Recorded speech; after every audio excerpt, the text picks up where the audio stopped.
Hello guys, welcome to my channel. Today's topic is Markowitz model. ये topic security analysis and portfolio management में बहुत ज़्यादा important है. It's a very important topic. So let's start. It assists in the selection of the most efficient by analyzing various possible portfolio of a given security. The HM model shows investors how to reduce their risk. The HM model is also called mean variance model due to the fact it is based on expected return and the standard deviation variance of the various portfolio. It assists in the selection of the most efficient by analyzing various possible portfolio of given security. तो ये हमें बताता है कि किस तरह से हम मोस्ट एफिशिएंट को हम सेलेक्ट कर सकते हैं बाय वेरियस किसी दिए गए सिक्योरिटी में किस तरह से हम मोस्ट एफिशिएंट पोर्टफोलियो को हम सेलेक्ट करते हैं. ये HM model means Harry Markowitz model. इसका इनका पूरा नाम है Harry Markowitz model. It shows investor how to reduce their risk. मतलब हम किस तरह से ये दिखाता है कि हम किस तरह से हम अपने रिस्क को हम रिड्यूस कम कर सकते हैं. The H M model is also called the mean variance model. इस हैरी मार्कोविट्ज मॉडल को हम मीन वेरिएंस मॉडल भी कहते हैं due to the fact it based on expected return mean the standard deviation variance of the various portfolio. The Harry Markowitz model the following assumption while developing in the Harry Markowitz model. अब जहाँ जहाँ पे आपको H M model लिखा हुआ आएगा आप समझ जाइएगा कि इसका पूरा नाम है Harry मार्कोविट्स model. Now the first इन्होंने अजम्पशन किए. फर्स्ट अजम्पशन है the risk of a portfolio is based on the variability of return from the set portfolio. It means यह हमें बताता है कि किसी रिस्क ऑफ ए पोर्टफोलियो किसी पोर्टफोलियो के रिस्क किस पे बेस्ड होता है. वेरिएबिलिटी ऑफ रिटर्न ऐसे पोर्टफोलियो में बताया गया है. And an investor is a risk averse. एक होते हैं रिस्क टेकर्स, एक होते हैं रिस्क एवर्स. रिस्क टेकर का अपोजिट रिस्क एवर्स मतलब कम रिस्क लेना चाहते हैं इन्वेस्टर. एंड थर्ड है an investor prefer to increase consumption. It means an investor prefer to मतलब इन्वेस्टर प्रेफर करता है increase consumption. The investor utility function is concave and increasing due to his risk aversion and consumption preferences. And next point है concave मतलब यहाँ पे concave लिखा हुआ है. इट्स मीन इस तरह का आपको दिख रहा होगा. इस तरह के अगर चीज आ रहा है इसे कॉनकेव कहते हैं. एक होता है कॉनकेव, एक होता है कॉन्वेक्स. तो ये है concave. Now next point analysis is based on the single period model of investment. Analysis is based on this single period model of investment. An investor either maximize his portfolio return for a given level of risk or maximize his return for the minimum risk. ये हमसे क्या कह रहा है. Investor क्या चाहता है कि या तो मैक्सिमाइज हिज पोर्टफोलियो रिटर्न, मतलब कि मैक्सिमाइज रिटर्न कर सकें for a given level of risk, किसी दिए गए रिस्क में, या फिर मैक्सिमाइज रिटर्न कर सकें किस पे, एट ए मिनिमम रिस्क पे। आपको कन्फ्यूजन हो रहा होगा, मतलब कहने का मतलब है या तो मैक्सिमाइज रिटर्न करें for a given period, given level of risk में, या फिर maximise his return at a minimum risk. I hope आपको समझ में आ रहा होगा।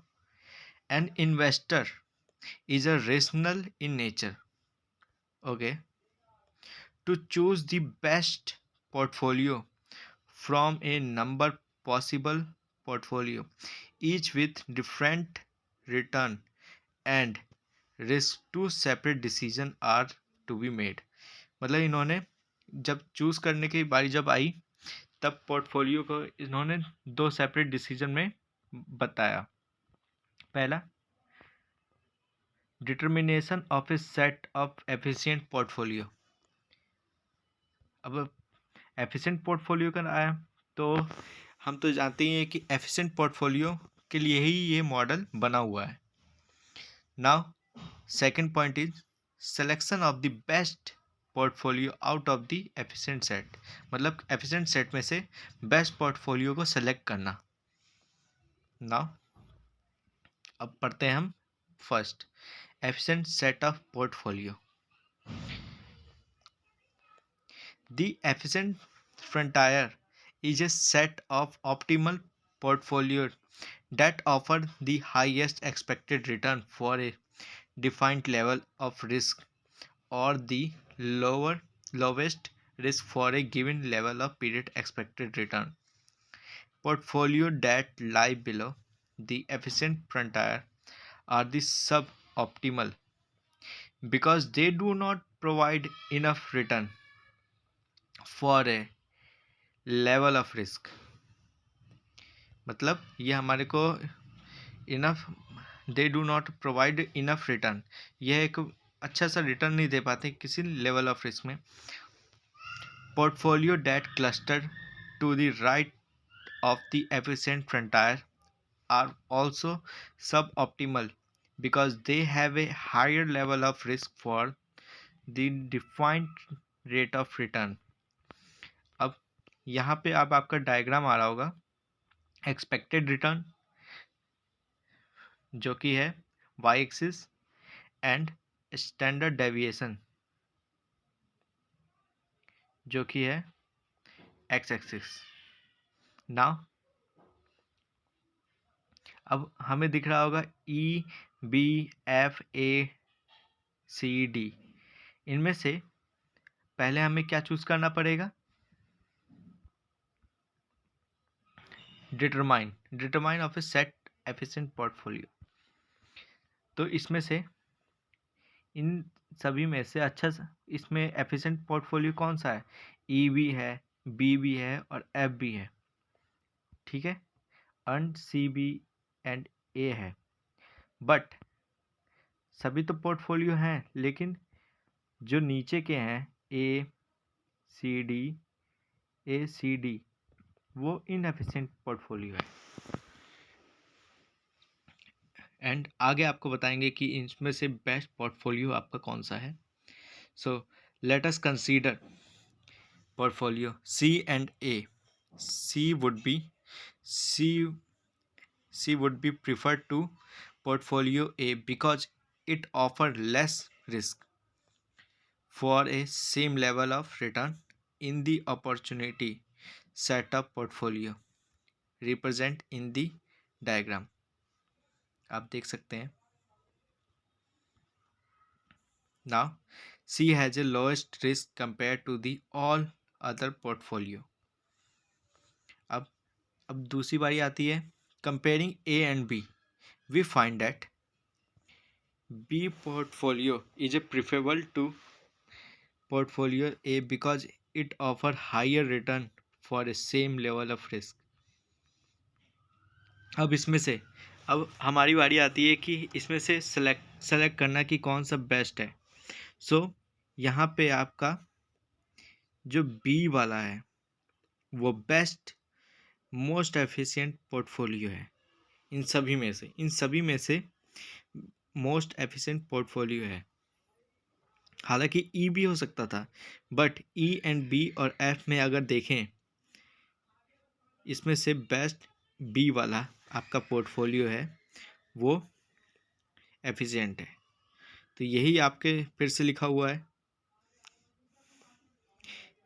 नाउ ये है जो डायग्राम जो है, ये एफिशिएंट फ्रंटायर का है। ये जो कर्व आप देख रहे हैं ऐसे करके, ये कॉनकेव की तरह ये दिख रहा है आपको। सो इसी को लिखा हुआ है, the selection of A optimal portfolio. The selection portfolio is really the process of delineating the efficient portfolio and then selecting the portfolio from the set. In the case but best portfolio which risk is minimum and higher the return, मतलब risk minimum हो and higher return हो, या फिर return are medium and lower the risk. Okay, both are situation existing the best portfolio, then he will be the optimal portfolio. Now this simplification is achieved through the index model. These are the essentially two types of index model. First, single index model and multi index model. Now single index model. The basic notion underlying the single index model is that all stocks are affected by the movement in the stock market. When a market goes down, the price of most share tends to decline. जब जब down होता है market, तब price भी नीचे जाता है, decline की तरफ. This suggested that the reason why the security return might be correlated and there is co-movement between the security. It is because of common response to market change. Now, si- uh, sing, now single index model में इसका formula है R I is equal to alpha plus B I R M plus E I. तो आइए ये बताते हैं क्या है इसका. Now R I means return on ith security and RM return on a market index and alpha जो है ये कांस्टेंट टर्म है एंड जो बीटा है मार्केट बीटा या फिर market sensitive of A given stock, और जो ई आई है वो अनसिस्टमैटिक रिस्क है. एंड अब हम पढ़ेंगे कि सिस्टमैटिक एंड अनसिस्टमैटिक रिस्क क्या है. इसमें एक और चीज़ लिखा हुआ है कि variance of a security return sigma square बराबर beta I sigma M square plus beta E square I. And covariance का क्या है? कोवेरिएंस का है सिग्मा आई जे बराबर B I B J sigma square M. ये इतना इम्पोर्टेंट नहीं है.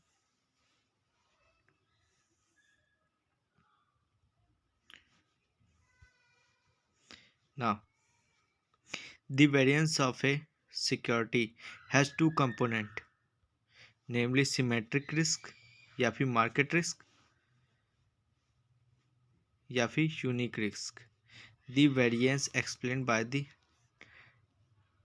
index is referred to the systematic risk and and explained variance is called unsystematic risk.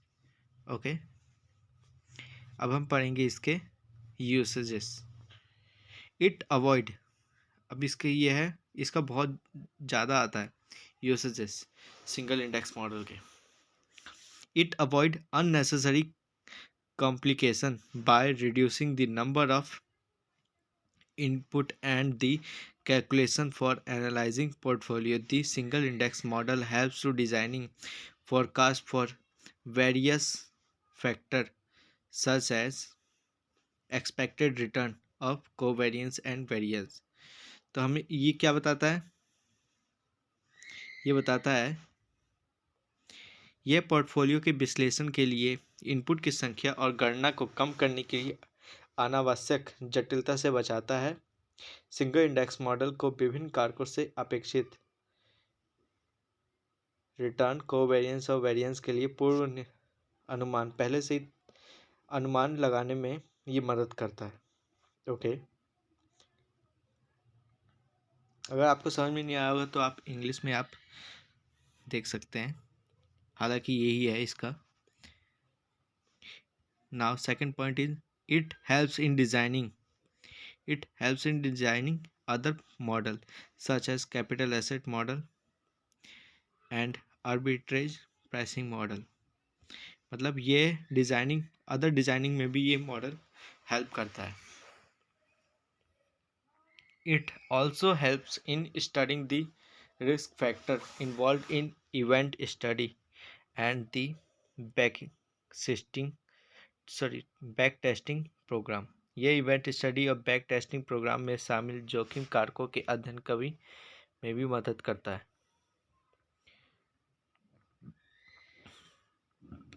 Now limitation of single index model. First है, one of the most important limitation with Sharpe single index model is that it does not consider uncertainty in the market as time progress.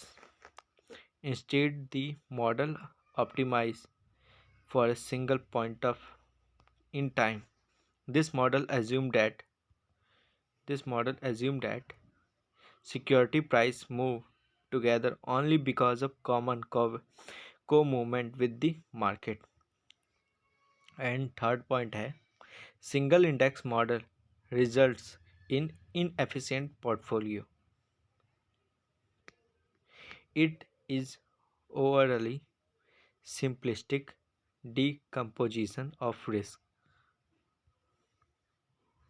सो ये सब थे मार्कोविट्ज़ model में. I hope आप सभी को समझ में आ रहा होगा. एंड बाकी भी वीडियो को अपलोड करते रहेंगे. एंड हमारे चैनल को सब्सक्राइब कर लीजिए, जल्दी से जल्दी, कैसे भी करो पर सब्सक्राइब कर दो. Thank you so much. मिलते हैं एक नेक्स्ट वीडियो में. तब तक के लिए हमारे चैनल को सब्सक्राइब करें. Thank you so much. Like करें.